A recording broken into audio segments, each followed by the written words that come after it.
ফজরের পরে সালাম ফিরিয়ে কারোর সঙ্গে কথা না বলে এই দোয়াটি 100 বার পড়েন, দুনিয়া আপনার পায়ের নিচে মাথা নত করতে বাধ্য হবে ইনশাআল্লাহ। আল্লাহ রাজত্ব দান করে দিবেন। আপনার অভাব অনটন, দুশ্চিন্তা, অসুস্থতা, পেরেশানি, সন্তান কথা শুনছে না, কোনো কিছুতে উন্নতি নাই, বিদেশে গিয়ে আটকা পড়েছেন, দেশে আসতে পারছেন না, আল্লাহ সব দোয়া আপনার কবুল করে নেবে যদি আপনি করতে পারেন। আল্লাহর উপর ভক্তি ভরসা রেখে আপনি আমল করুন না, আল্লাহ তাআলা অবশ্যই রিজিক খুলে দিবেন।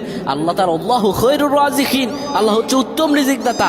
আল্লাহ আপনার তো অবশ্যই কবুল করবেন। আল্লাহ বলেছেন উদউনি আস্তাজিব লাকুম, আমার কাছে চাও আমি দিয়ে দিব।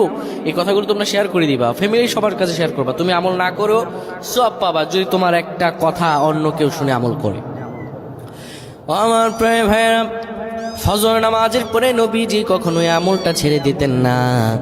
কেউ যদি ফজর নামাজের পরে পরে সুবহানাল্লাহি ওয়া বিহামদিহি সুবহানাল্লাহিল আযীম 100 বার যদি কেউ পড়তে পারে, কারো সঙ্গে কথা না বলে 100 বার পড়ার কারণে আমার আল্লাহ